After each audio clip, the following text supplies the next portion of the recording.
Fala galera do Pod Sante, começando mais um episódio aqui e hoje eu tenho um prazer incrível de sentar com 3 pessoas maravilhosas à mesa, são 3 amigos e eu tenho a honra também de estar à mesa com 3 educadores, 3 homens de pensamento, intelectuais e, por que não dizer, profissionais do rumos do ensino. E vamos avante com isso para várias outras coisas que a gente podia falar sobre esses 3, mas eu já sei que vocês estão esperando começar, então, por favor, obrigado, muito obrigado, John. Eu que agradeço. John de Canoas. Isso aí, Sr. John de Por Canoas. estar aqui, eu vou te agradecer primeiro, meu amigo, porque tu está na câmera comigo, tá? Obrigado por ter vindo aqui nos dar essa honra. E agora pode cortar a câmera para os mestres Hidalgo Cálculo e o nosso diretor Felipe Fraga, da Escola André Leão Puente Canoas, senhoras e senhores. Nós conseguimos trazer os caras, Maicon. Tu já conhecia eles, né, meu? Não, mas é um trecho trazer esses caras.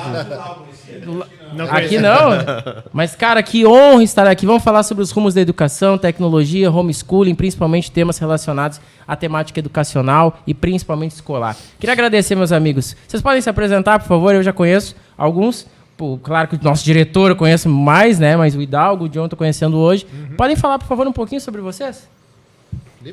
Felipe. Então, eu sou o professor Felipe Fraga.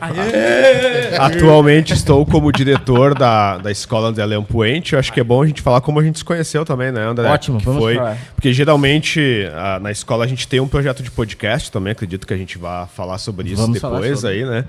E geralmente quando a gente conversa com as pessoas no podcast, elas não conhecem a escola presencialmente. A gente conheceu pela internet, convidou para ir no podcast.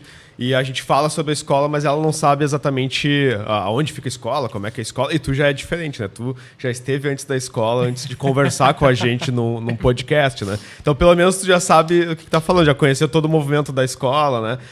E bota movimento de tudo como nisso. é que funciona lá, né? É intenso o movimento. Mas, então, como eu disse, atualmente eu estou como diretor da escola, né? E também temos um projeto de podcast que é o All Podcast, né? Já para deixar aí pro pessoal poder procurar. Então, um projeto de podcast de escola pública. Acredito que o primeiro e talvez até o único projeto de escola pública que funciona desde 2019 e ainda está em atividade, ainda que ele tenha uns hiatos de tempo e depois ele funciona de novo, né?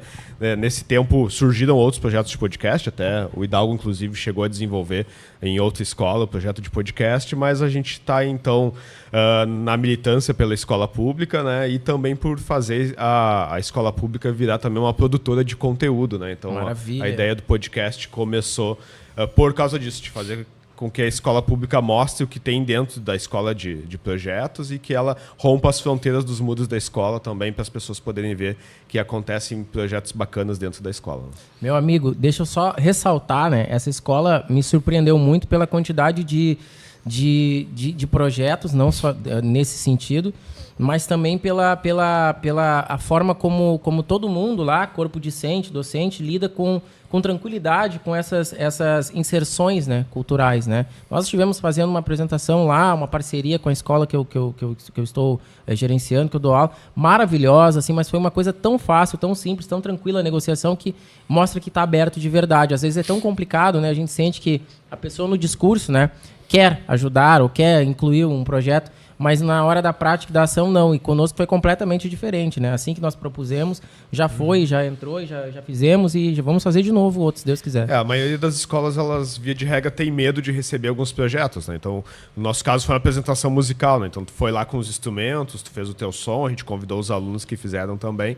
Mas a maioria das escolas tem medo desse tipo de movimento, com medo de que fuja do controle, né? Vou fazer uma festa na escola com som, os vizinhos vão reclamar do som. Inclusive, acontece lá quando a gente faz o som, né? Mas vou deixar mas acontece muito. Mas vou deixar também os colegas se apresentarem aí, depois a gente entra nas pautas, então. Maravilha. Então, me apresentando, eu sou o Hidalgo Cálculo.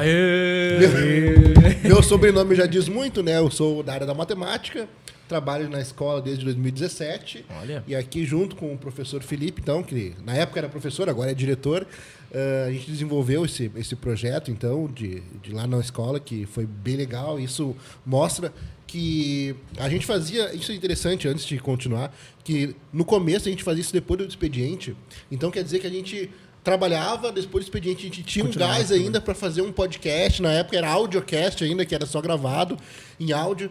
E, cara, a gente gosta muito dessa comunicação, acha muito importante isso para a educação. E isso a gente sempre que possível leva para os alunos, incentiva que eles também busquem se comunicar. E por isso que esses projetos existem na escola também, que o Felipe acredita muito nessa situação do aluno se comunicar, se apresentar, se ir para o mundo, enfrentar o mundo, né?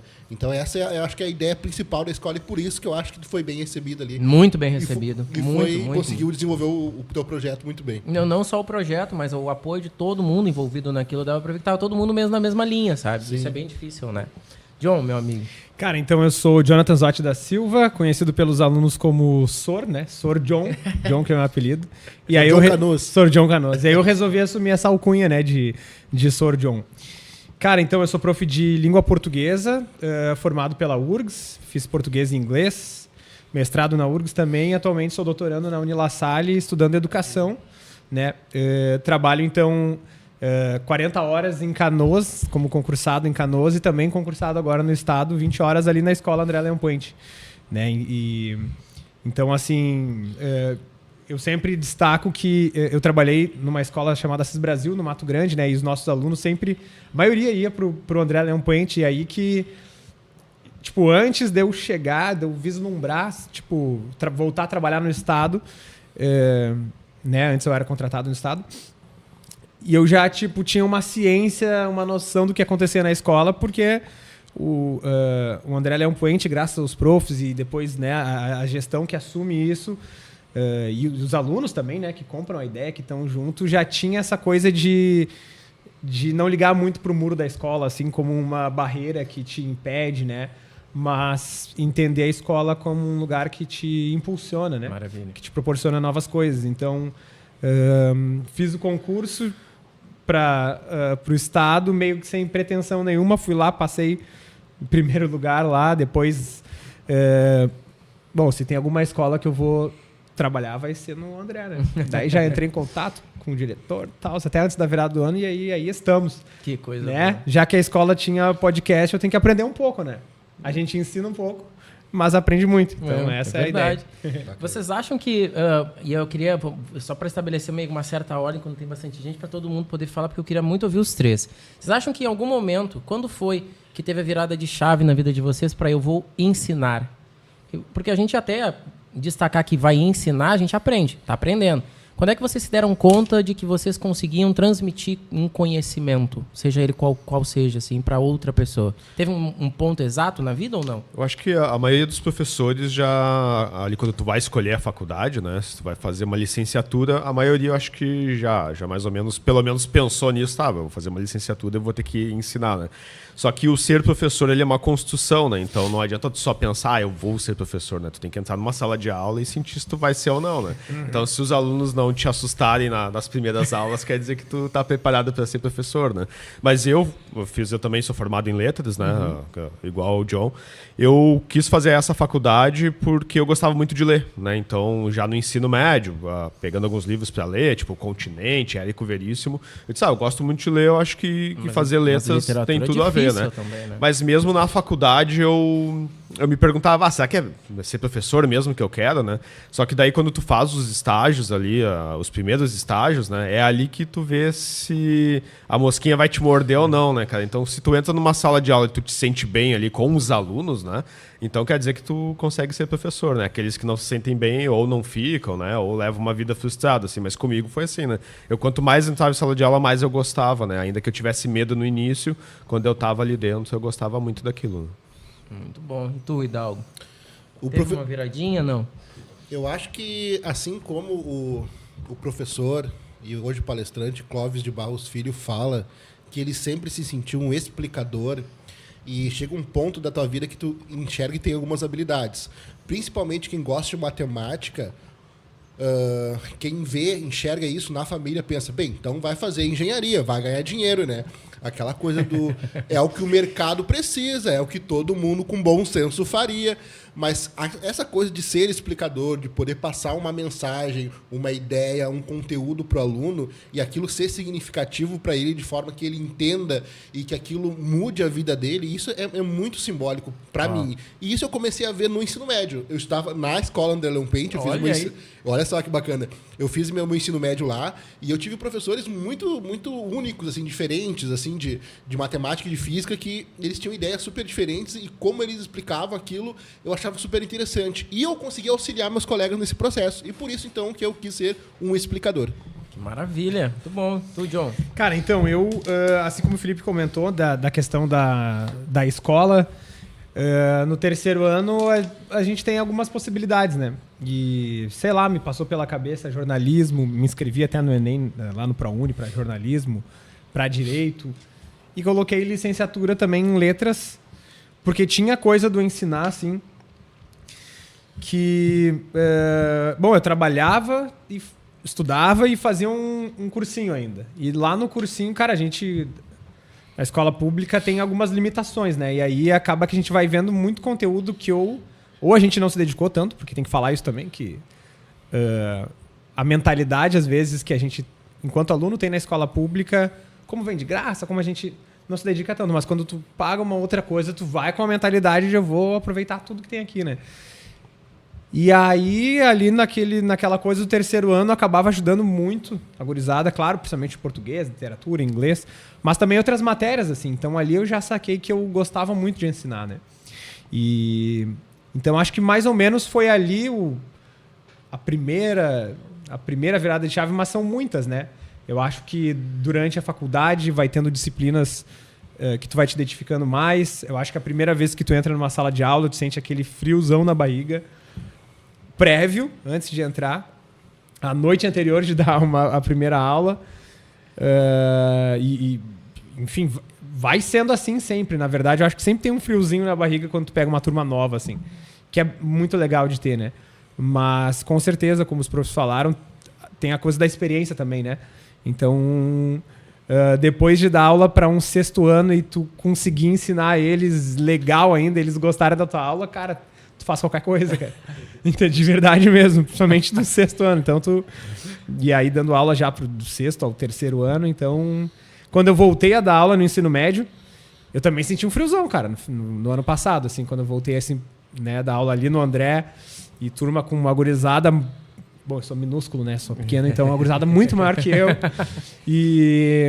Mas, assim, então, de ter esse contato com uma gurizada maior que, tipo, tá com a vida mais assim, né? Uhum. Porque ali o sexto ano tem uma coisa muito infantil ainda que eu aprendi a lidar muito com essa gurizadinha, assim, de brincar, de fazer umas piadas internas, uns personagens. Daí eu dou aula de português, aí eu faço um P gigante, assim, e eu chamo de Pezão, né? E eles adoram o Pezão. Aí o Pezão todo dia tem uma frase. Só que isso não cola no ensino médio. Entendi. Então tem essa coisa. Então acho que toda aula que o cara curte, pô, essa aula aqui foi muito foda. Bah, hoje... Então acho que tem uma viradinha de chave em vários momentos, assim. Até hoje tem. Legal. O que eu digo para os estagiários que entram na escola, né, principalmente aqueles que têm mais dificuldade, assim, essa turma não tô conseguindo, eu digo para eles assim, os melhores professores têm muito a ver com empatia, né? Quando tu entra na sala de aula, tu tem que lembrar de como tu era quando tu era aluno e o que tu gostaria quando tu era aluno, né? Ainda que as coisas tenham se modificado muito. Um aluno de hoje não é a mesma coisa que um aluno de 20 anos atrás, quando eu fui aluno, né?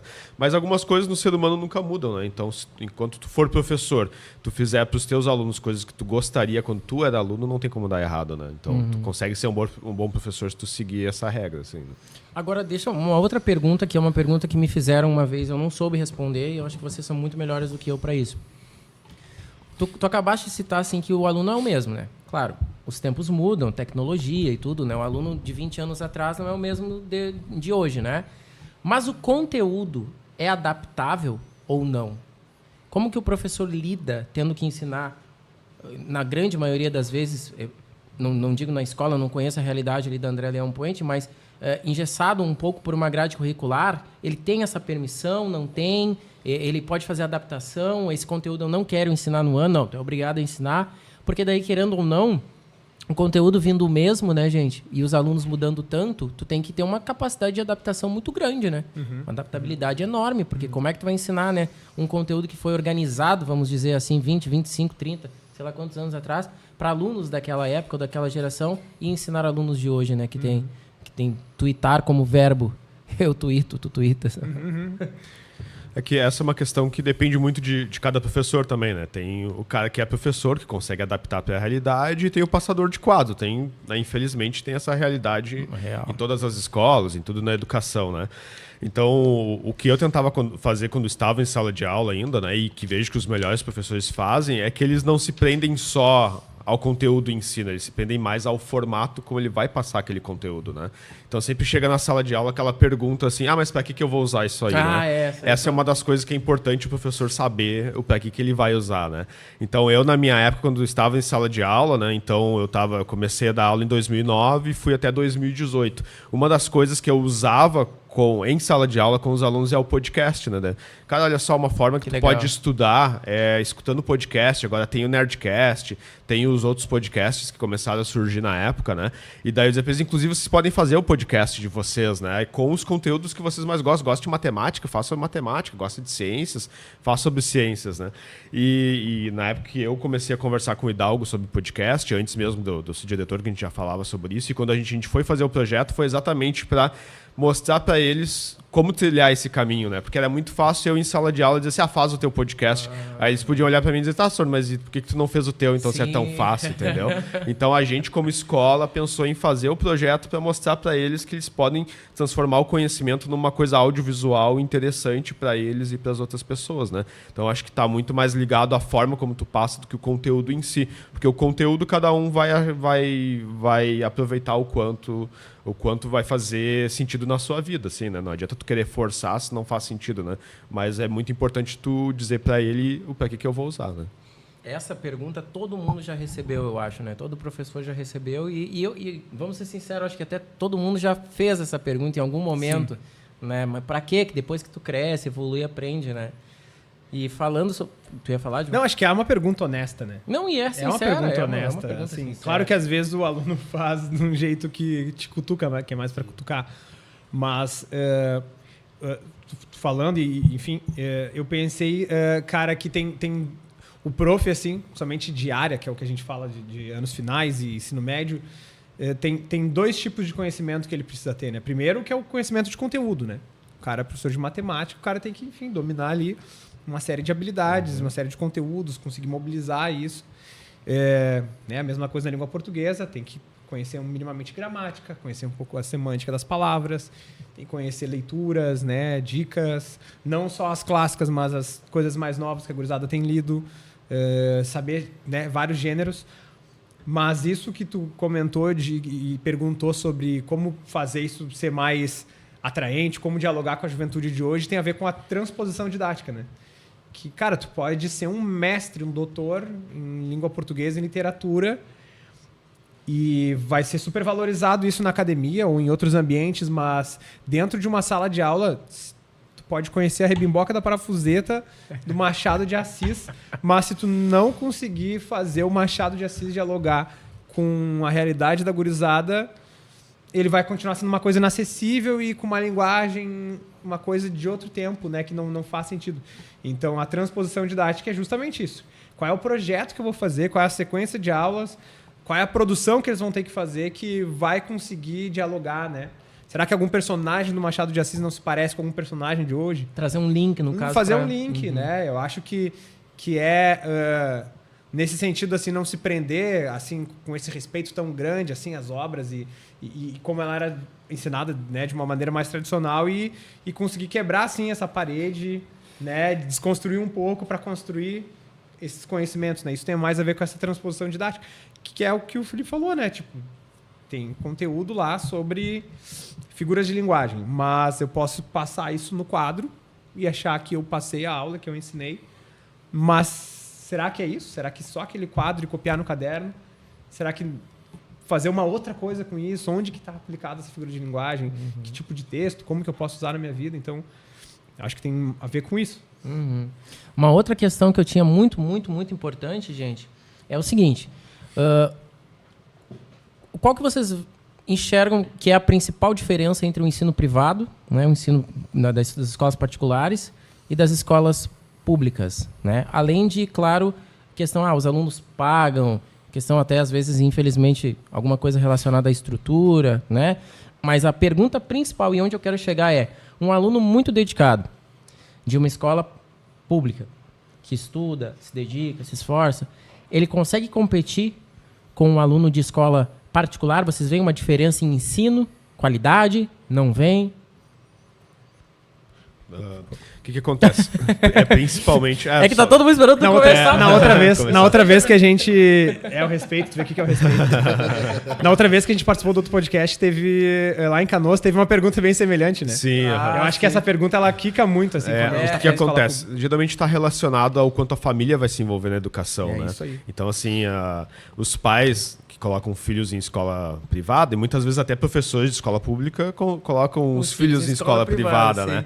Um dos principais motivos que eu vejo hoje é a segurança, né? Que você pensa, a escola privada, ela pelo menos tem o guardinha lá, né? Então, no fundamental começa por causa disso, é a primeira coisa que tu pensa, né? Então, a minha filha, ela estuda em escola municipal hoje, né? Mas se eu pudesse colocar ela numa privada, talvez eu tivesse colocado por segurança, entendeu? Porque tem aquela coisa, a gente acha que a escola privada vai ter mais segurança, né?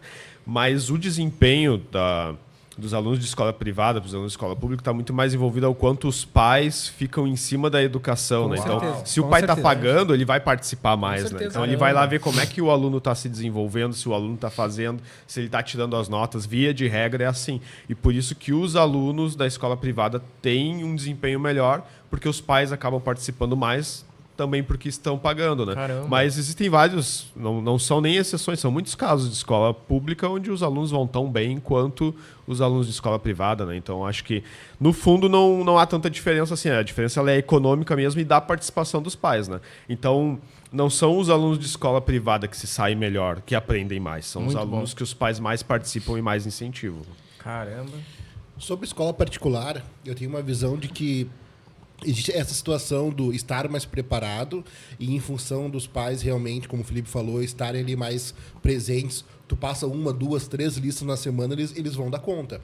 Agora tem outra situação também. A escola pública, no que se refere à inclusão, ela é muito, mas muito superior à particular. Com certeza. Eu já ouvi não uma, mas nem 2, nem 3, mas vários casos de que, por exemplo, quando tu tem um aluno, né, um filho com necessidades especiais, na escola privada ele se torna praticamente um problema. A porta se fecha. A porta se fecha, toda hora é um problema, toda hora chama os pais. Enquanto na escola pública, esse aluno com essa mesma dificuldade, ele acaba sendo absorvido, a turma acolhe ele, a escola acolhe, ele tem livre acesso aos espaços e ele tem, de fato, efetivamente, um crescimento no sentido de habilidades socioafetivas ali, de como se comunicar, de se expressar, coisa que as escolas particulares não têm. Elas fecham as portas para alunos com necessidades especiais. Isso é fato. Meu Deus. E é porque... um ponto muito importante. Não, né? colocou muito importante. É porque, assim, Muito né? importante. Eu sempre coloco assim pro aluno, né? Que a educação é 50-50. 50% é escola, 50%, claro, é aluno / família, né? Porque a escola sim tem que fazer o seu papel. Isso. A escola tem que fazer o seu papel, que é dar oportunidade. Então tem um podcast, oferecer um podcast. Cara, não tem... Sei lá, procura nos dedos a escola particular, talvez as mais de elite, né? Que vai ter alguma coisa assim. Uma feira de ciências, uma feira de literatura, uma saída de campo. Eu acho que o papel da escola é proporcionar isso, né? Só que o outro lado é o lado do aluno, é o lado da família. E como o Felipe colocou, cara, numa escola particular tu está pagando e aí não tem essa, tu não vai estudar, não tem essa, tu não fazer a lista de exercícios, tu vai fazer porque eu tô pagando. Já fez o tema? Vamos não ver. tem essa, não tem. Tem que usar. E cobram se eu paguei R$1.000 nesse material estruturado, os professores vão usar o material estruturado, eu vou cobrar do meu aluno, a supervisão vai cobrar do professor. Então tem essa coisa. Tem essa coisa que, tipo, não tem, eu não vou fazer isso que o senhor está dizendo. Entendi. Coisa que na escola pública já se predispõe a não se fazer, né? E, além do mais, a escola pública tem outras tarefas que a escola privada não precisa. Por exemplo, evasão. Medidas contra a evasão escolar. Né? A gente tem que desenvolver mecanismos para atrair esse estudante. Não vai ter isso numa escola particular, né? Problemas problemas que, na verdade, estão no escopo da família, que acabam a escola ter que assumir. E vai ter que assumir, com certeza vai ter que assumir. A escola não vai se desresponsabilizar disso. Porque tu pode ver qualquer programa social, seja de transferência de renda ou de qualquer outra política, sempre vai ter um atravessamento na escola. Sempre. Né? Então, o Bolsa Família é atrelado à presença. O Bolsa Família é atrelado à vacinação. E se tu não consegue a vacinação no postinho, tu vai procurar na escola. Né? Então, a escola tem outras responsabilidades, né? Que acaba que a privada não tem, né? Sim. Vocês sentem, gente, que nesse tempo que a gente vive, os pais estão um pouco transferindo responsabilidade de papéis como pai, como mãe, como tutores, gestores. Hoje em dia tem gente que não tem pai e mãe, mas enfim, responsáveis, né? Vocês sentem isso para a escola, para os professores ou não? Isso já vem de muito tempo, desde o fundamental, assim, né? Mas a gente vê que, tipo, quando tem o pai e a mãe, vive com o pai e a mãe, ou mesmo que sejam 2 pais, 2 mães, ou às vezes o vô e a avó, que são o pai e a mãe, já... Geralmente já são os alunos que não dão problema, né? A maioria dos alunos que são problemáticos, que tem problema de indisciplina na escola, já é porque não tem o pai, não tem a mãe, às vezes não tem os dois, né? Tá morando com uma tia, com um tio, né? Então a gente nota que não é só a família delegar a educação para a escola, né? Mas a família realmente não ser participativa. Hoje quem está criando a maioria dos filhos é o celular, né? Larga o celular lá desde criança e é o celular que cria, né? Então os pais estão menos participativos, assim, já não eram muito antes, né, em muitos casos. Eles são mais no fundamental, né? No fundamental a gente sabe que eles participam mais, mas no médio, tipo assim, já está grande, já não preciso mais cuidar tanto, assim, né? Então nós, como somos uma escola só de ensino médio, no Anderlan Puente, apesar de que o John trabalha no município com fundamental, no médio a gente sente muita falta, assim, da participação dos pais, né? Então a gente já sabe que os alunos que são excelentes, assim, que são aqueles que a gente às vezes até esquece que existe dentro da escola, né? Porque eles não dão problema, então não vão na minha sala muito, por exemplo. Na minha sala frequentam mais os alunos que dão problema, né? Tu vê ele na formatura, só tá se formando. Mas na verdade é para esses que eu tô lá, né? Porque os outros não precisam de mim, assim, né? Eles até precisam, mas na verdade o meu trabalho é mais tentar ajudar esses que precisam mesmo, assim, né? Então, cada vez mais os alunos têm precisado porque os pais têm participado menos, assim, né? Principalmente por causa da tecnologia, o celular já era com a TV também, né? Não é só o celular, né? Já era assim com a TV, mas com o celular cada vez mais os alunos ficam soltos com o celular, né? E os pais também ficam muito, assim. E é claro, a gente também não pode entrar nessa de culpar os pais porque não é porque eles querem, né? Claro. É porque às vezes tem 2, 3 empregos, trabalha né, na escala 6x1, quando não 7x7, e aí também não tem tempo, né? A vida aconteceu, tiveram filhos e não conseguem ser presentes, né? Mas há aqueles casos que poderiam ser mais presentes também, né? E quais são as coisas que vocês percebem que mais são necessidades dos alunos, que vem demanda para ti assim, de ajuda, e tu também, Dal, e John também? Porque às vezes nem sempre é com o diretor, né? Às vezes é na sala, você consegue perceber uma demanda, uma necessidade daquele aluno que ele chega para ti, chama de cantinho, ou ele, pô, professor, ou tu mesmo olhando fala, nossa, tá diferente, ele é sempre assim, tá assado e tal. Né? Quais são esses casos? Ou, se quiser continuar, pode.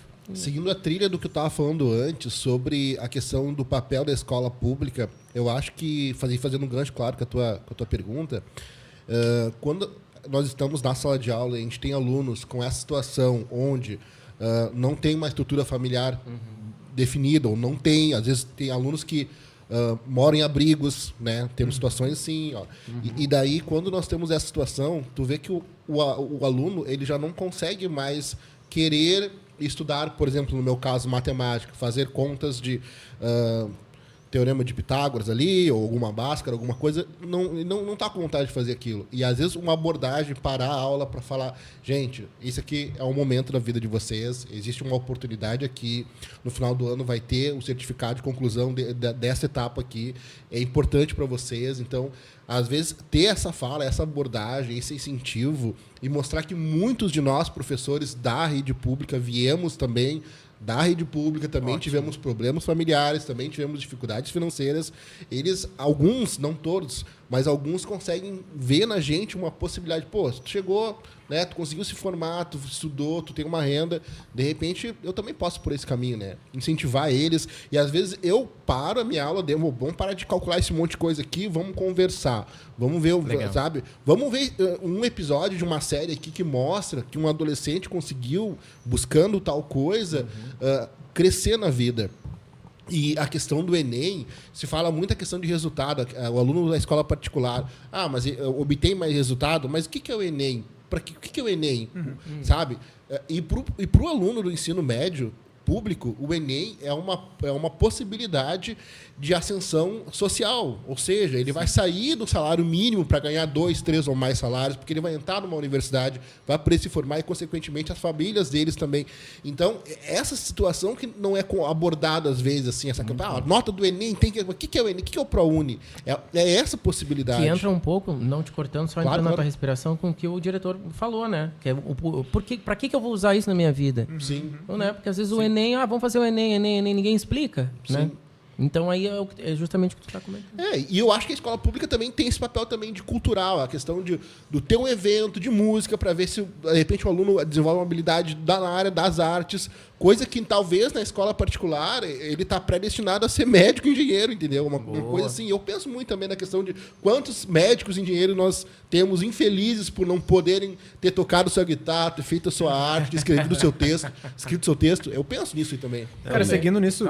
Opa. É só o que o John estava falando antes também, de que a escola pública ela tem um papel social também, que a privada geralmente não tem, né? Que é exatamente esse aluno que os pais delegaram a educação para a escola, ou por não estarem presentes, ou por não existirem mesmo os pais, né? A escola tem que complementar, né? Também é papel da escola fazer esse trabalho, né? E a questão da empatia que eu coloquei do educador mesmo, né? Então a gente não tá ali só para transmitir o conteúdo, né? Às vezes a gente tá ali para jogar Hidalgo Ball, que nem o Hidalgo, ele tem um jogo com os alunos, né? Que a gente até chama de Hidalgo Ball. Hidalgo Ball? Mano! Tem vídeo disso. Tem que procurar dentro do templo, cara. A gente vai no jogo na sala. Então, pô, cara, tem o Pezão, tem o Hidalgo Ball. Mano. Então, eu quero voltar esses alunos que não têm os pais presentes para incentivar a ficar na escola, se a escola não tiver esses diferenciais de dar um sentido de comunidade, ele nem fica na escola, entendeu? Então ele vai ficar lá primeiro por causa dos colegas, porque ele gosta dos colegas, depois porque gosta dos professores, porque gosta da escola, senão ele evade, ele não fica no ensino médio, ele vai trabalhar e não volta, né? E assim, né, essa diferença, na verdade, que a gente acaba fazendo entre a escola privada e a escola pública, na verdade, é uma diferença é uma diferença social, né? É uma diferença de capital social, capital simbólico, capital, né? Sim. Porque, na verdade, cara, na escola particular, principalmente nas de elite, o cara vai ser treinado. Vai ser treinado para passar em medicina, para passar em direito, em odonto, em psico, nos cursos mais concorridos, né? Então, é uma parte de treino mesmo. O letramento que tem na escola acaba sendo para acertar questões no formato de múltipla escolha, entender qual que é o pega-ratão e tu conseguir desenvolver, né? Porque a vida, né, de quem tem um pouco mais de condições, ela proporciona essas outras práticas sociais, né? Então, tu vai no clube, tu tem o judô, tu tem o inglês, tu tem acesso a esportes que não só o futebol, então tu consome NBA, tênis, tu joga tênis, tu pratica tênis, né? Então tu tem outras práticas sociais que na tua vida. E na escola pública tem uma gurizada que não vai ter isso nunca se a escola não tiver, né? Então além disso também, aí falando sobre essa questão do né, o que a escola pode fazer, já que tem essa coisa de ser ensinado pelo celular e tal, de não ter, às vezes, tanta atenção da família, eu vejo que é o olhar, cara. É o olhar, um olhar fino, refinado, e que nem sempre é fácil também, vamos colocar do ponto de vista do professor. Eu trabalho 60 horas e faço doutorado. Tem família, tem outras coisas. Então, o cara tá cansado. Às vezes, tu pega um monte de turma, tu tá cansado, corrigindo. Agora, então, que eu tô corrigindo as redações ali, é uma função. Então, às vezes, a gente tá cansado e nem sempre a gente vai conseguir ter esse olhar. Mas é sempre que possível lembrar que o professor, principalmente de escola pública, tem essa função de olhar, né? Então, assim, cara, eu já cansei de porque eu tive um olhar, porque eu fiz uma questão, porque passei uma coisa no quadro, cheguei, sentei do lado, eu descobri uma situação que às vezes nem queria ter descoberto, né? Cara, situação de abuso, situação de fome.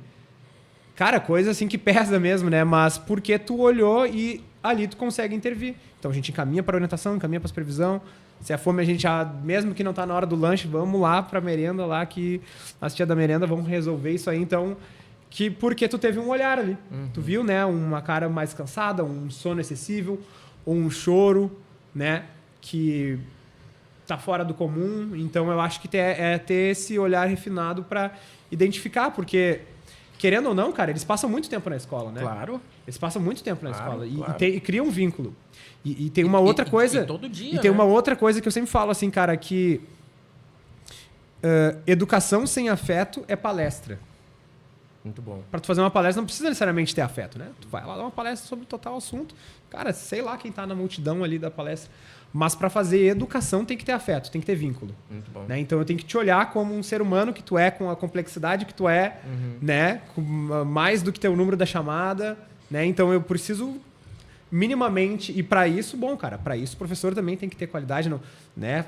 Tem que ter mais tempo em sala de aula, tem que ter mais remuneração, enfim, eu acho que uma coisa leva a outra. Né? Sim, eu acho que é muito o que tu comentou também, João, não sei se vocês concordam, sobre as estratégias, as táticas que o professor da escola pública tem que ter, porque ele se depara, não menosprezando os colegas das escolas privadas, que eles devem ter outras questões, né? Mas se deparam com muitas questões, como tu falou, a questão da evasão, desistência, às vezes o aluno ele realmente está com fome, como tu falou, às vezes ele não está legal para calcular. Não é só a pergunta comum que eu acho que tem tanto em rede privada quanto pública do para que eu vou usar isso daqui. Mas são várias outras situações, inclusive de vulnerabilidade, às vezes, social que tu encontra, né? Isso daria um podcast de debate, isso aí. Ó. Não, acho que até a questão da carência, eu suponho que deve ter também, na particular, justamente porque o cara tá e não é só uma questão do aluno, né? Também tem toda a parte do cuidado com o professor também, né? Porque às vezes a gente pensa assim de, o aluno que é carente, né? O aluno que tem problemas, né? E a gente esquece que o professor também é um ser humano e que também tem problemas, né? Então até o projeto do podcast e a gente estar aqui hoje conversando é exatamente porque quando eu virei diretor da escola, eu comecei a ver que a gente precisava desses momentos para conversar, né? Claro. Porque é uma das coisas que eu conversava com o Hidalgo, assim, às vezes a gente falava sobre filme do Batman, do Superman, filmes da Marvel, bem rapidinho, assim. A gente chegava de manhã na escola e tocava uma ideia no café, ali uns 5 minutinhos, depois 15 minutos no recreio, era só o que a gente conversava, né? Aí, em determinado momento, a gente disse, não, cara, a gente precisa ter mais tempo pra gente conversar, né? Porque às vezes a gente quer conversar sobre coisas que a gente gosta, ou falar sobre problemas mesmo, falar sobre educação, só que no dia a dia a gente não tem tempo pra fazer isso na escola, né? Então foi quando a gente começou, então vamos pegar sexta-feira de noite, depois do expediente, vamos sentar, vamos conversar e vamos gravar, vamos documentar isso que a gente vai fazer, né? Então o projeto do podcast da escola ele nasceu dessa forma, então os professores poderem conversar, os alunos poderem conversar, a gente poder conversar com os alunos, a gente poder chamar pessoas da comunidade escolar, como é o teu caso, né? Foi alguém que chegou, né, com uma ex-aluna ali, eu disse, que legal, veio uma ex-aluna, ela te apresentou, vamos fazer um projeto junto, daí a gente descobriu que tinha podcast e a gente está aqui gravando também, né? Então também tem todo esse cuidado de comunidade mesmo, né? A gente envolver os professores, os alunos, porque não é só trabalho, né? Exato. Dá visibilidade pro professor, né? Também. Sabendo os alunos que o professor ele tem um filme favorito, ele tem um super-herói favorito. Porque muitos alunos às vezes acham, não, professor, não sei o quê, só quer me cobrar, só quer prova, resultados. Não, cara, ele prefere Batman ou Superman, sabe? Tipo, calma, não é? Ninguém é super máquina, né? Então, e aquilo que tu disse também assim, e o conteúdo, né? Porque parece que é tanto conteúdo que não tem como dar conta, né? Como é que vocês vão pegar todo aquele conteúdo e vão passar, né? E às vezes dentro de sala de aula tem aquele momento de que os alunos querem conversar contigo sobre se tu gosta do Batman ou não, né? Então daí tu até entra naquele momento pra conversar com ele, só que daí tu tem que saber que tu pode reservar só um tempo da aula para aquilo, né? E que é um tempo de minuto, e daí tu tem que ir pro conteúdo, né? E já o podcast, ele já foi, a gente pensou em ter momentos fora da aula ali para conversar sobre essas coisas. Para discutir com profundidade. Isso. Falar mais a respeito, né? Gente, trocando então, né, de pauta, eu queria muito saber, uma outra pergunta que eu elaborei é sobre educação à distância, EAD. Muita gente me pergunta, e eu acho que pode ser preconceito ou não, eu queria ouvir a opinião de vocês. Ela tem prejuízos no aprendizado ou vocês acham que não tem prejuízo nenhum o EAD? Isso é preconceito das pessoas. Eu queria saber como é que foi a experiência do John, porque na pandemia que a gente se obrigou, né, a ter que ir mais pro EAD mesmo. Né? Só que o John tem uma experiência diferente que é de ensino fundamental, né? Sim. Então, de repente, ele responde. Cara, então, então a gente vai falar daí de o EAD daí é essa coisa de não estar no mesmo lugar, né? Porque ensino à distância mesmo estruturado é outra coisa do que foi feito na pandemia, né? Que nós costumamos chamar de ensino remoto, né? De uma maneira menos complexa, né? Menos estruturada. Bom, na época da pandemia eu trabalhei na Escola Assis Brasil, que é uma escola de periferia no bairro Mato Grande de Canoas. E era uma outra realidade. Uma outra realidade. Hoje eu estou na Escola de Garfontoura, no bairro Marechal Rondon, um bairro bem central, assim, que eu tenho ciência de que a pandemia foi outra realidade daquela. Então, por quê? Porque, cara, justamente o ensino é uma questão social. Não tem como dissociar.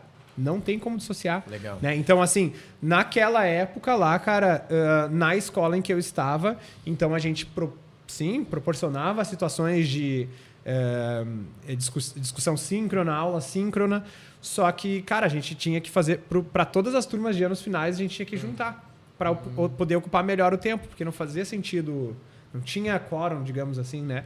Ao passo de que nessa outra escola que eu tô hoje, eu sei que se conseguia fazer, né? Aula remota, síncrona, né? Com discussão, então acho que são muitos os contextos, né? E aí, enfim, para falar sobre educação, assim, à distância mesmo, na educação básica. Na educação básica eu sou bem crítico quanto a isso, né? Porque a gente está falando aqui que a escola, a gente aprende, tem o treino, né? Tem a coisa de fazer exercício, mas por que tem escola, né? Por que não é todo mundo homeschooling? Cara, porque a escola, ela vai te ensinar a viver em sociedade. Ela vai te ensinar a viver em sociedade. Isso é importantíssimo. É importantíssimo eu sentar aqui, eu sou colega do Hidalgo, sou colega do Felipe, sou colega do André, e essa convivência vai me ensinar coisas. Né? Porque tu tem uma trajetória, tu tem um time, tu tem outro, eu sou de uma cor, tu é de outro, aí tem um menino que é de inclusão, e isso tudo é importante. Né? E, claro, na educação básica... Isso é muito...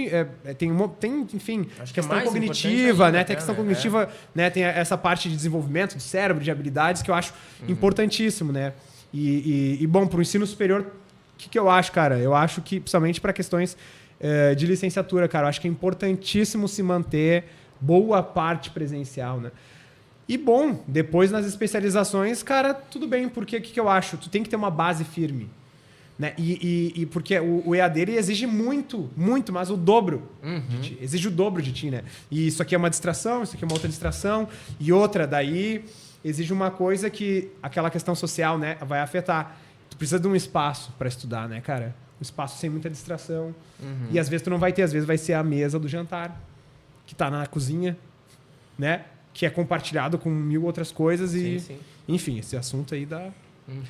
O EAD ele nunca vai substituir o presencial, assim, até pelo contato humano mesmo e tudo, né? Na pandemia, especificamente, assim, a gente teve uma experiência, acho que um pouco diferente das outras escolas, porque quando chegou a pandemia, eu acho que a gente, de certa forma, estava preparado para o EAD, assim, né? Porque lá na escola a gente já tinha estruturado os grupos de Facebook, por exemplo, né? Então, toda a turma tinha o seu grupo de Facebook e a maioria dos professores já postavam conteúdos, né? Vídeos, muito PDFs. Massa. Aí, quando começou ali, então, 2020, a pandemia, a gente já migrou para o Classroom antes mesmo da Secretaria de Educação determinar que tem esse Classroom institucional. Caramba, a gente fez com o Gmail normal e já foi postando lá e tudo. E depois veio com os e-mails institucionais e os alunos começaram a ter mais contato, né? Mas só que os alunos não entravam para assistir as videochamadas, geralmente, né? Às vezes tu entrava, tinha 1, 2 alunos ou nenhum, né? Então, não tem como substituir esse contato pessoal, assim, né? Mas eu acho que o mais importante até nem é essa discussão assim, do EAD versus presencial, é pensar o híbrido mesmo, né? Então, porque eu vejo algumas coisas assim... assim eu vejo a vantagem, assim, hoje, né? Muitos professores enxergam que o Classroom ali é só mais uma coisa que eu tenho que estar postando, porque me obrigam a postar. Mas, bem ou mal, tem aquele contato pós-aula com os alunos, né? Às vezes, ocupa o final de semana do professor, né? Não remunerado e tal. Mas eu tenho coisas que eu lembro que os meus professores me davam lá no ensino médio ou na universidade que hoje eu não tenho mais acesso. Eu lembro, ele me deu um texto do Luiz Fernando Veríssimo, qual era mesmo o nome daquele texto? Se já tivesse um Classroom, um Facebook na época, hoje eu entraria lá e veria qual era o texto, né? Então é um suporte de memória para as coisas. Então ele ajuda nesse sentido a tecnologia, né? Só que como o John disse também, tu tem que saber muito bem utilizar isso, né? Eu sempre lidei bem com isso no EAD, mas eu sei que nem todo mundo consegue, né? E existem cursos que não tem como estudar medicina no EAD, né? Mesmo hoje há uma discussão, o EAD das licenciaturas, porque a maioria migraram para o EAD porque é muito mais barato, fecharam licenciaturas presenciais, né? Então hoje tem esse projeto do Professor do Amanhã, né, que tem uma bolsa para os professores estudarem, que daí já tem que ser presencial ou semipresencial, que não pode ser EAD, porque exatamente está se sentindo aquela necessidade de voltar para o presencial, porque a qualidade no presencial ela é superior, né? E tu, Hidalgo, o que tu pensa sobre o EAD? Eu acho que o fator EAD, ele traz a ideia de uma revolução tecnológica que a gente está vivendo. E essa revolução tecnológica, ela traz algumas séries de bifurcações, algumas coisas de problema, outras de solução, mas a gente está no meio disso. E a pandemia também explodiu essa coisa de... tudo acelerou. É tudo online. Hoje a gente só compra pela Shopee, pela Amazon. É tudo assim, entendeu? E, inclusive, a demanda de cursos online... cursos EAD, curso superior EAD, então isso se acelerou.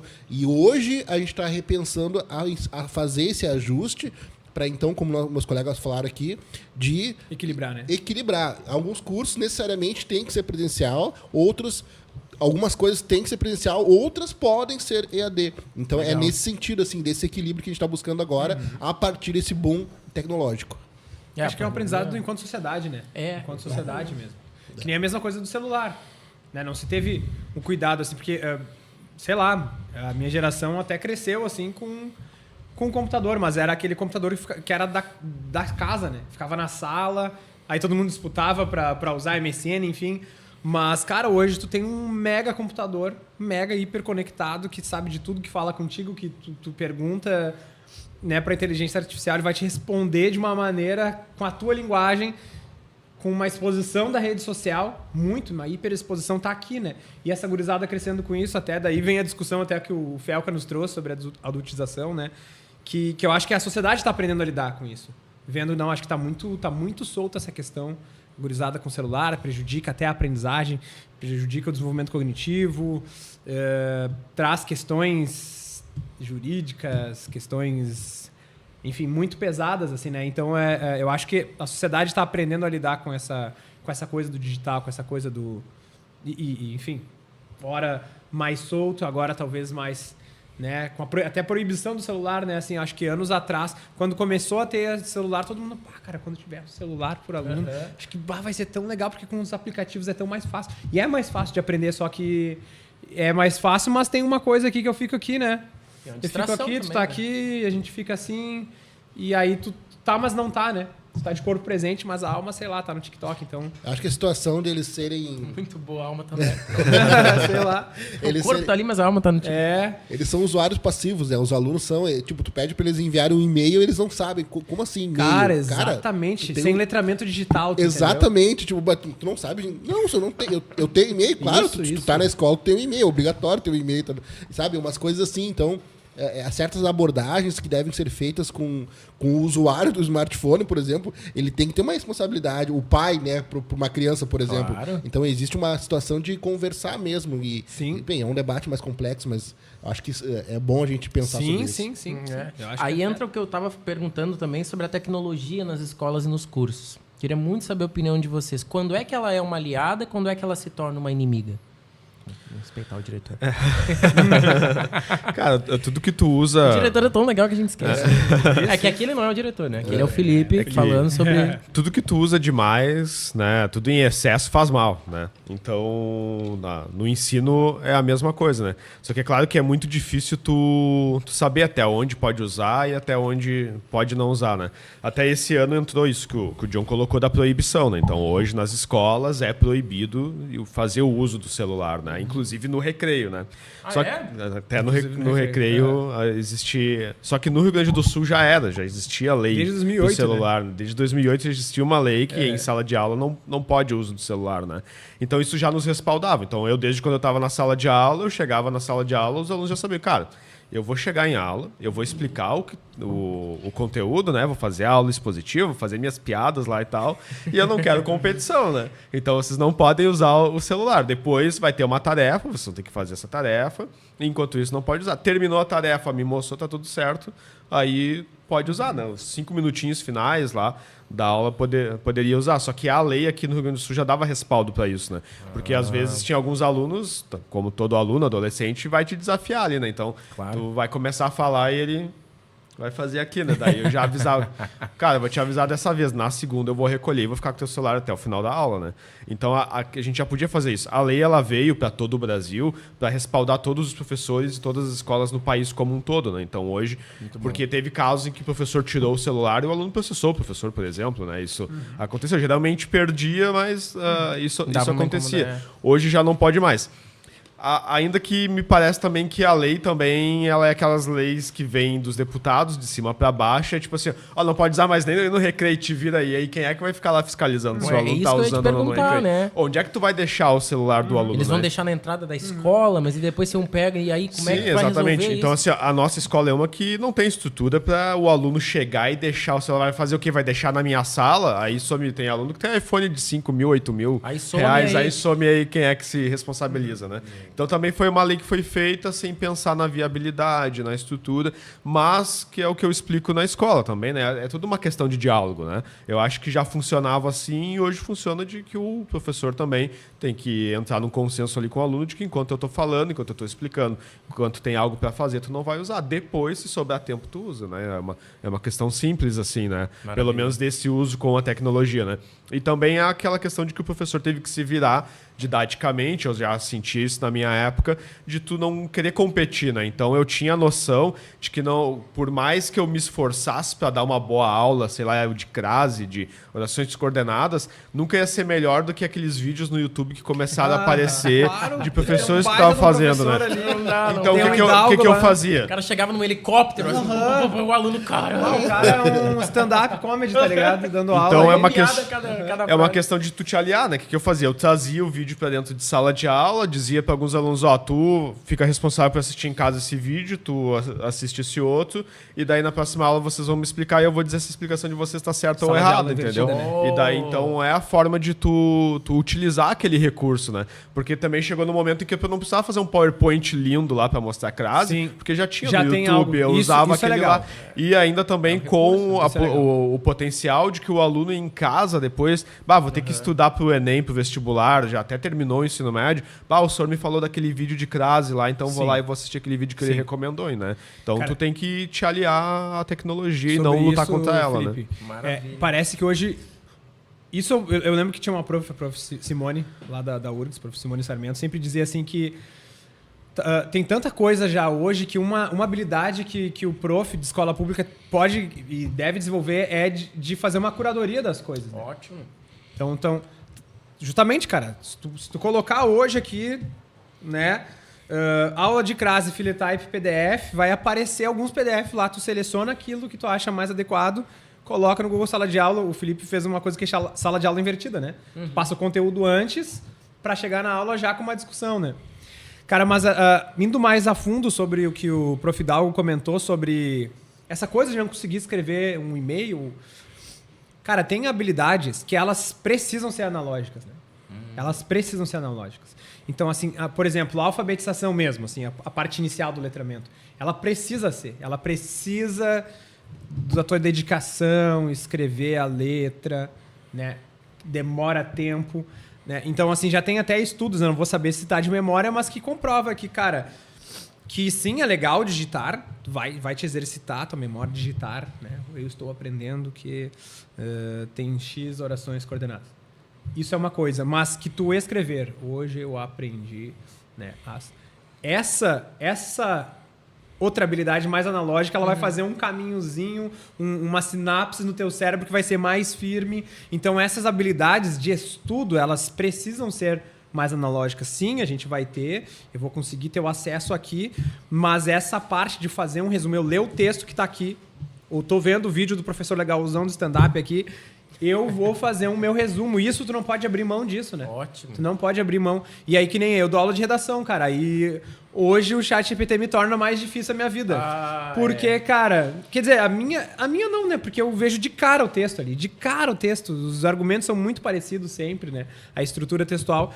Mas, assim, prejudica muito a vida do estudante. Porque O que eu comento com eles? Tu pode sim procurar em aula um repertório sociocultural. O Enem cobra isso, né? Que tu tenha repertório sociocultural, que tu cite alguma referência histórica, algum dado do IBGE, alguma citação de um filósofo, né? Mas assim, então, assim, tu pesquisar sobre isso, né? Repertório sociocultural sobre meio ambiente, sobre a taxação dos Estados Unidos. Legal, é um bom uso que tu pode fazer, né? Porque, pelo contrário... por outro lado, né, tu pedir um prompt. Eu preciso de uma redação de 30 linhas que utilizando repertórios. Cara, legal, show. Tu aprendeu a fazer um prompt, mas tu não vai aprender a argumentar, desenvolver um texto, né, dissertativo argumentativo. Não vai. Tu vai copiar, né? Tu vai ser um copista. Né? Então, eu acho que tem essas coisas que precisa saber, né? Sim. Que nem música também, né? Porque música também. Se você só escutar música durante toda a vida... Você nunca liga áreas de sinapses cerebrais ali que só são ligadas quando você estuda um instrumento. Por mais que você faça uma ou duas aulas, né? É diferente só ouvir música. E se alguém nunca ouvir música na vida, o que é uma coisa quase que impossível, mas se ela nunca ouvir, ela nunca vai ativar uma área bem grande do cérebro até, né? Puxando pro meu lado, né? Claro. Hidalgo, tecnologia, quando é que ela é uma aliada e quando é que ela é uma inimiga? Faltou tua opinião. Cara, tecnologia... assim, na pandemia... O que eu fiz? Eu vi que, por exemplo, estava com dificuldade que os alunos tivessem ali presentes e eu comecei, então, a aprender. Foi aí que eu montei um canal chamado Hidalgo Cálculo, podem ver lá. Depois eu até parei de fazer vídeo, mas na época eu fazia muitos vídeos e a maioria daqueles vídeos eram daquela época.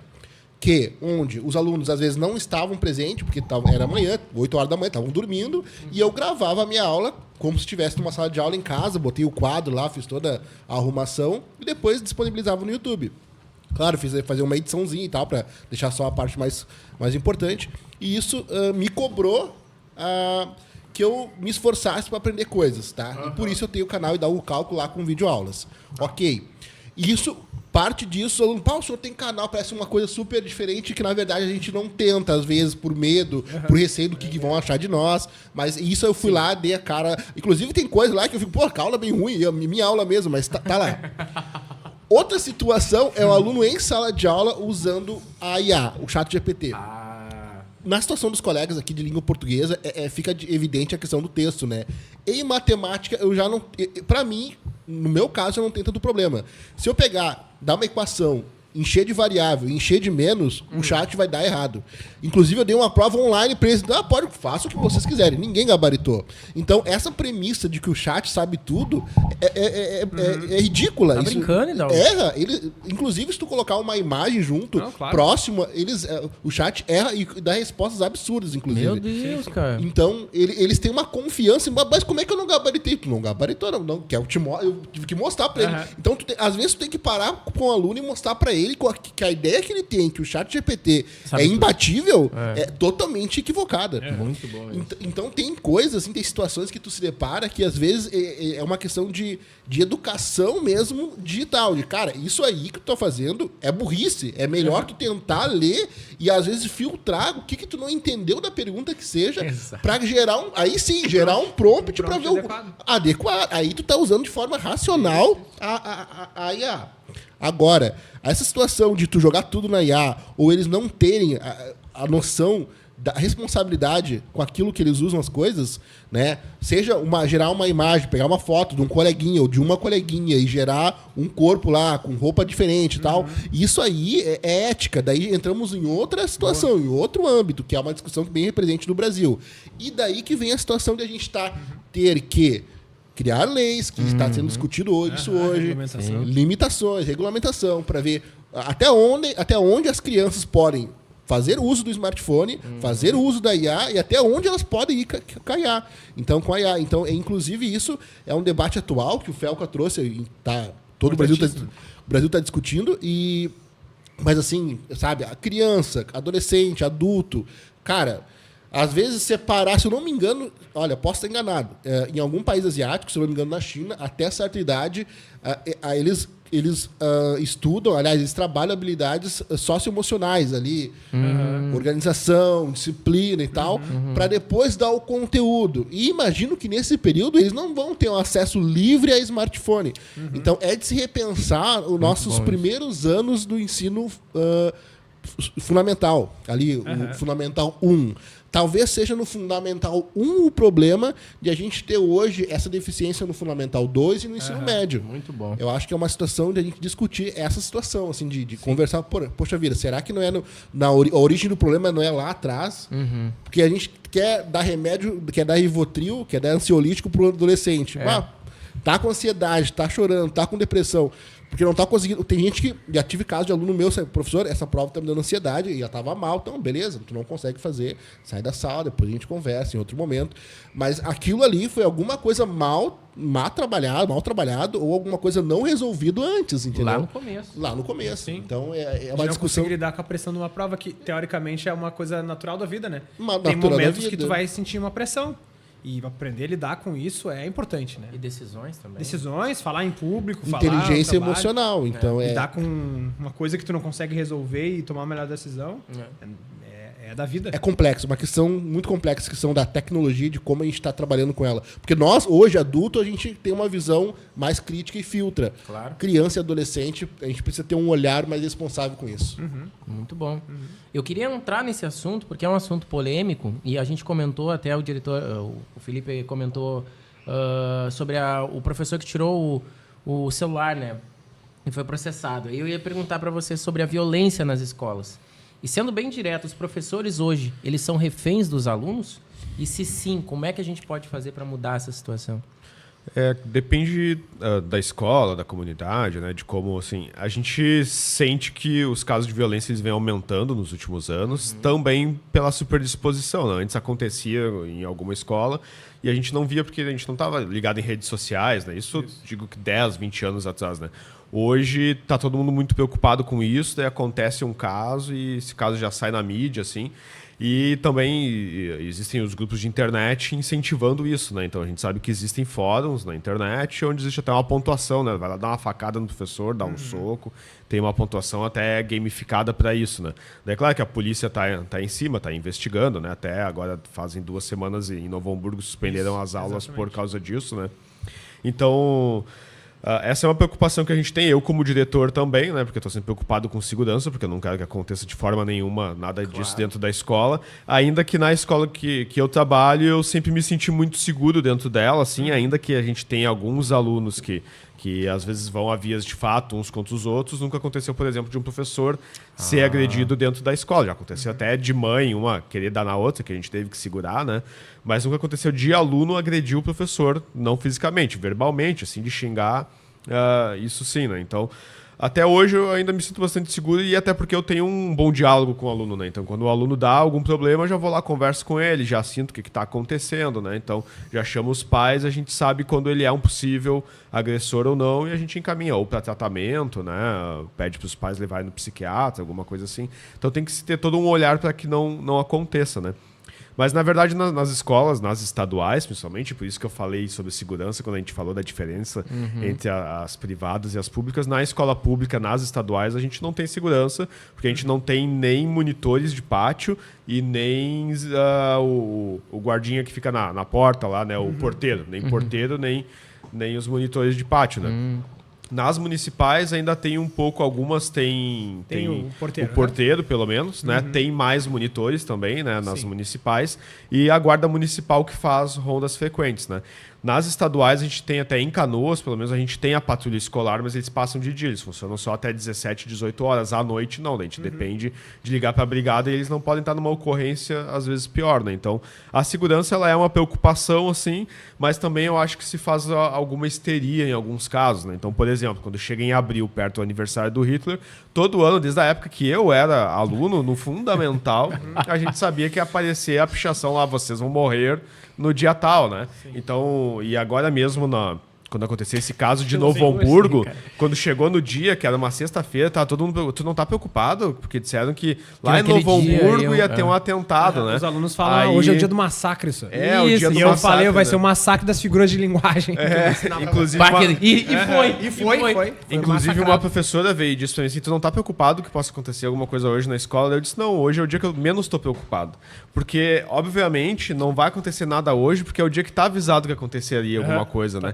gente tem que estar alerta nos outros dias que ninguém tá esperando, né? Então, eu tô sempre muito mais alerta nos outros dias. Pra mim é uma tranquilidade quando dizem que vai ter um massacre naquele dia. Porque naquele dia eu sei que todo mundo tá alerta. E nos outros dias, geralmente, sou só eu que tô preocupado com isso, entendeu? Felipe, isso eu acho que tem... A gente estava falando lá no início da nossa conversa que sobre essa coisa de que a escola pública tem essas outras... Daí, nesse caso aqui, também as escolas particulares, né? Tem essas outras responsabilidades, né? E que não pode ficar tudo no colo do professor, né? Então, cara, cuidar da segurança não pode ser. Não pode ser a gente no controle, abrindo e fechando o portão. Porque não dá, cara. Tu tem que ter outro profissional. Então, né, a gente chama de... Né, todos os funcionários da escola são educadores, né? Então, funcionários da merenda, funcionários da limpeza, os professores... a direção, todos que trabalham, né, então, da segurança, todos que trabalham na escola são educadores, de alguma forma. Né? Então, essa concepção ampliada de educador precisa, de fato, ser exercida também na parte da segurança. Né? Então, assim, se a sociedade está preocupada com segurança, então a gente precisa que o poder público, e aí seja o executivo, o legislativo, o judiciário, precisa trabalhar em prol de que, sim, não só nas escolas particulares, não só... Também nas municipais, também nas estaduais, né? Que se possa ter uma segurança mais efetiva, né?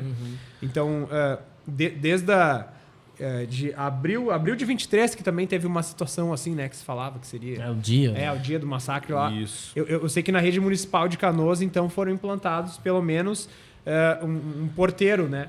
Mas que ótimo. Mas é insuficiente. A última vez, né, que a gente se sentiu mais inseguro, assim, e daí teve todo um debate, foi quando teve o massacre de Suzano, né? Teve o do Realengo, é bem anterior, é do início dos anos 2000. Isso. Suzano já é, na época ali... Eu não era diretor ainda, mas acho que era vice, se eu não me engano, na época, né?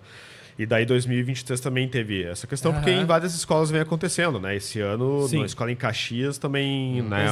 Uma menina e um menino esfaquearam uma professora lá e tudo, né? Só que também as pessoas que trabalham com segurança, né? Então os órgãos, seja da Brigada Militar, na Secretaria de Segurança do Estado, essa é uma cobrança minha.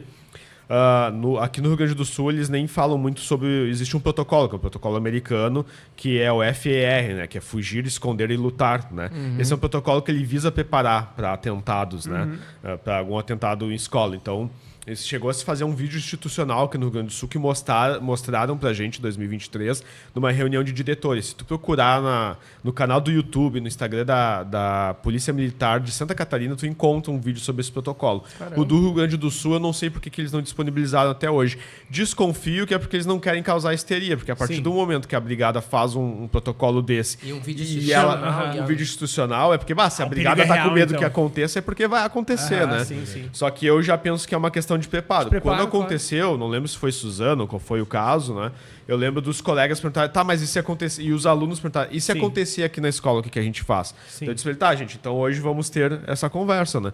Se acontecer, a gente tá na escola, tem um cara atirando ali na rua, a gente tem que fazer uma barricada dentro da sala de aula, né? Então, o professor, junto com os alunos, ficam dentro da sala de aula e colocam classes em frente à porta para evitar de que quem está atirando entre na sala de aula, né? Isso é uma parte do protocolo, que seria o esconder, né? Então, o protocolo, ele diz, primeiro tu tenta fugir, ver se tem janelas, tu consegue sair mais com segurança, se não der, tu tenta se esconder, em último caso, tu vai lutar, né? Por isso que é o protocolo, né? Fugir, esconder e lutar. Só que isso é uma coisa que tinha que ser reforçada todo ano, sempre no início do ano. Toda vez que entra um professor novo, ele tem que assistir esse vídeo, né? Tem que ser conversado sobre isso. Só que essa não é uma preocupação que só eu tenho que ter, né? Quem trabalha com segurança pública que tem que reproduzir, né? Então as autoridades que tem que reproduzir. A partir do momento que eu, como diretor, for adotar sozinho, aí a minha comunidade vai ficar insegura. Por que ele está fazendo isso? Né? Será que ali é porque ele acha que alguma coisa vai acontecer, né? Então, ainda que eu esteja reivindicando isso já nos últimos anos, eu também, por exemplo, eu tenho esse vídeo ali que eu peguei o de Santa Catarina, que eu tenho vontade de postar nas redes sociais e nos grupos, só que tem que ser no momento, porque primeiro eu tenho que conversar com os pais, com os professores, com os alunos e dizer por que eu tô postando, que é porque eu quero preparar a comunidade, né? E também eu tenho aquele medo de, ele quer causar, né? Quer alarmar e tal, né? Todo mundo. Então essa é uma coisa, esse é um dos protocolos que tinha que estar se discutindo nas escolas há muito tempo, né? Tipo, como o da evacuação da escola, né? Para incêndio, para outro, que tem que se fazer periodicamente. Na rede municipal se faz muito assim, né? O treino de evacuação, né? como que tem que ser o protocolo, né? De brigadista, né? Agora também está tendo treinamento para brigada de incêndio e primeiros socorros. Eu acho que são, de novo, né? A escola, se a escola tem toda essa responsabilidade, então vamos de fato, né? Preparar para isso. Tem que estar pronto, né? Eu acho que na questão da rede estadual, o que parece é que medidas são tomadas, sempre provisórias e sempre após algum acontecimento. Sim. Com certeza. Nunca é antes e nunca são medidas que sejam contínuas, né? Então a gente fica pensando, poxa vida, dinheiro tem, a gente sabe que tem dinheiro no caixa. Dinheiro, com certeza. Inclusive o governador anunciou algumas medidas ali que tem grana no caixa. Isso. Então, se tem grana no caixa, por que não trabalha a questão da segurança nas escolas? É tão importante para os alunos e para o professor. Então, isso é uma coisa assim, que tem que ser discutida, porque, independente de partidário, A, B, é uma coisa que tem que ser lei, tem que ser uma coisa contínua, não é uma coisa de governo, não é uma política de governo, é uma política de Estado. Então, tem que ser uma coisa pensada de forma contínua para ser fixada e ser ancorada nas escolas de forma a dar mais segurança, mais tranquilidade para a gente trabalhar. Isso é muito importante. Muito, muito, muito, muito importante. Gente, eu não queria chegar nesse momento, mas felizmente nós vamos ter que encerrar a nossa entrevista, não sem antes cada um de vocês, por favor, deixar 2 recados que eu queria que vocês deixassem. A câmera daí de vocês específica é aquela e a nossa aqui, John, é aquela ali, ó, tá? Maravilha. Queria primeiro agradecer, gente, de coração. Espero que vocês voltem. Temos muitas outras temáticas, né, para trabalhar, para tratar. E personagem favorito do Star Trek qual é? É o Spock, O né? Spock. E da algo, tu tem algum, né? Do Star Trek, não. Não? Marvel, então. Marvel. Cara, Marvel. Homem-Formiga. Oh, que maravilha. Star Trek. Cara, eu não sei se eu consumo tanta cultura pop assim eu me sinto eu já fora comentei da... que eu estou fazendo um doutorado. Falta eu não tenho tido muito tempo. O John, a gente tá trazendo ele agora pro lado nerd. Pro lado nerd da força. Logo, certo, logo. Calma, Diogo, calma. Gente, o podcast é de vocês. Tá aberto, então eu queria que vocês deixassem também, mas já vou avisar AL Podcast, né? Lá no YouTube. Vocês estão lá também com os episódios. YouTube e Spotify também. E no Spotify, que nós não estamos lá, mas vocês estão. Então, por favor, acompanhem o AL Podcast lá. Sigam, se inscrevam, curtam, né? Acompanhem esse conteúdo que os professores têm feito, né? E eu tenho certeza que o dia que vocês forem lá no André Leão Puente, lá, trocar uma ideia rapidinho, tomar um café com esses mestres aqui, vocês vão se sentir super à vontade do jeito que eu me senti, vão querer voltar. Eu até queria perguntar se posso rasgar o meu certificado do ensino médio e voltar a estudar. Acho que não tem como, né? Não, pode ser parceiro mesmo, não precisa disso. Tá bom, então tá bom. Façam isso, tá? Acompanhem. Agora eu vou deixar com os meninos. Muito obrigado, viu? Foi uma honra receber vocês. O Pod Sancho é de vocês e de quem vocês quiserem que esteja aqui também. É plural, é aberto, é totalmente livre para quem vocês precisarem. Maravilha. Voltem, vamos marcar de voltar, por favor, tá? Queria que vocês deixassem 2 recados. Primeiro para os alunos, né? Que vão estar ouvindo a gente agora. Um recado de vida, de construção, um conselho como se fosse um pai, um irmão mais velho, ou de repente uma figura que esse aluno não teve. E o segundo para os professores que vão estar ouvindo a gente também, né? Com certeza vão ouvir, que vocês dessem algum tipo também de orientação, conselho de melhoria para esse professor ou professora, né? Eu vou deixar como o John é o mais recente podcaster da escola, né? Vou deixar ele falar, daí depois ir se despedir, né? Aí o Hidalgo e eu finalizo, pode ser? Pode, mas aqui vocês estão com vocês. Então é pro aluno e pro professor, né? Isso, primeiro para todos os alunos que estão nos ouvindo. Maravilha. Então, gurizada, primeiro agradecer por estar consumindo nosso conteúdo, escutando a nossa conversa. Bom, eu sempre falo uma frase que é do poeta Sérgio Vaz, que é vida louca quem estuda. E eu falo essa frase e repito ela, então, para a gurizada, porque quando a gente vem de um contexto que não é favorecido, é um contexto que não é propício assim, para nosso desenvolvimento, vida louca não é seguir por um caminho mais fácil, por um caminho onde a gente vai ter talvez as coisas mais rápidas, né? Porque às vezes esses caminhos podem trazer outras consequências para nossa vida, né? Então, quando a gente vem quando a gente tem pais separados, quando a gente estudou escola pública, quando a gente não tem uma família estruturada, quando a gente não precisa trabalhar e estudar, a vida louca mesmo é estudar, né? E eu sou prova disso, aqui tem outras provas disso, né? De que o caminho do estudo ele vai ser um pouquinho mais demorado, mas ele vai trazer uma coisa mais continuada, mais firme para a tua vida. Então é isso, é continuar, tá recém no início da vida, né? A gurizada aí tá na adolescência, tem um futuro grande pela frente, né? E continuar acreditando na educação. E para os profs, eu quero dizer que tu não tá só, né? Tu não precisa estar só. Tem que andar junto, sim, com outros colegas, né? Porque na vida do trabalho, às vezes a gente só se enxerga como um colega de trabalho, né? E às vezes vai ser só isso. Mas a gente tem que se enxergar como um ser humano também. A gente tem que se enxergar como ser humano. Então, tua vida não pode ser só trabalho. Eu trabalho 60 horas também. Eu sei que isso é difícil. Mas tu tem que praticar um esporte. Se preciso, tem que cuidar da tua saúde mental com terapia. Tu tem que ter um tempo para consumir um conteúdo diferente, um Netflix. Porque essas outras práticas, elas vão te trazer benefícios para tu continuar trabalhando, para tu continuar ensinando, né? Porque a gente é um espelho para essa gurizada. Eles olham para nós. Eles olham para o que a gente posta. Eles olham para as coisas que a gente fala. Então, para a gente estar saudável, para inspirar essa gurizada, a gente precisa cuidar da gente antes. Então, né, nesse sentido mais de saúde mental, é importante cuidar de si, se enxergar, se não estiver bem, olhar para o colega, pedir ajuda. E é isso, enxergar o ser humano que está na tua sala dos profs ali. E é isso aí. Maravilha. Hidalgo, calma. Minha vez, então. Vamos lá, então. Recado para os alunos, os estudantes. Bem, minha experiência é com o ensino médio. Para o ensino médio, eu digo o quê? Aproveitem o ensino médio para se encontrarem como alunos, para ver quais habilidades vocês têm em potencial, o que vocês realmente podem desenvolver na fase adulta. Ora, se vocês são mais associados à área das artes, se vocês gostam de poesia, se vocês gostam de literatura, se vocês gostam de música, pensem numa profissão que vá se ajustar a isso. Se vocês gostam mais de matemática, mais de física, mais de química, pensem em algo que se ajuste a isso. É muito importante vocês identificarem habilidades para que, a partir dessa identificação, escolher, então, o quê? Escolher a profissão que vocês vão definir na vida de vocês. Estão no momento de ensino médio, onde vão escolher fazer o Enem, onde depois do Enem vão ter uma nota, vão entrar no ProUni, vão participar de um processo seletivo. É muito importante terem a certeza dessa escolha. E essa escolha deve ser baseada no que vocês têm paixão de fazer.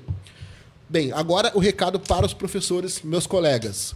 Mesma coisa, nós escolhemos ser explicadores. Somos explicadores porque queremos ajudar, queremos explicar, entendemos que explicamos bem. Então, a partir dessa escolha, nós devemos continuar buscando cada vez mais que a nossa proposta de aula afete o conhecimento teórico, né, que atinja esse objetivo, mas que também a gente não esqueça do social. Não esqueça de ver a humanidade do aluno. Não esqueça que ali tem um aluno que precisa de uma atenção, de olhar diferenciado a partir do que a gente enxerga em sala de aula. Seja quando ele está mais cabisbaixo, seja quando ele está mais aparenta depressivo, a gente tem que ter esse olhar, principalmente os meus colegas da matemática. Então, esse é o recado. Um abraço para todos. Até a próxima. Feito.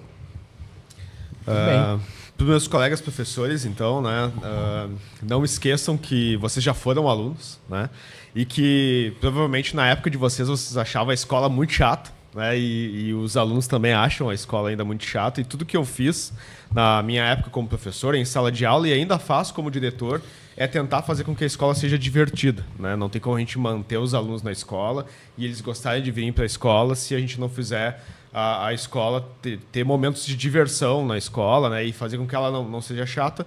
E já nesse sentido, a gente não pode também querer competir com a tecnologia. A gente tem que se aliar a ela para deixar a escola mais interessante, mais divertida, né? Então, sempre tirem um momento da aula de vocês ali para poder se conectar com o aluno, ter um momento de diversão para falar sobre o Batman, falar sobre a Marvel, fazer dancinha do TikTok, né? Hoje está muito popular, os alunos fazem bastante, eu acho um movimento maravilhoso dentro da escola, né? Isso para os colegas professores.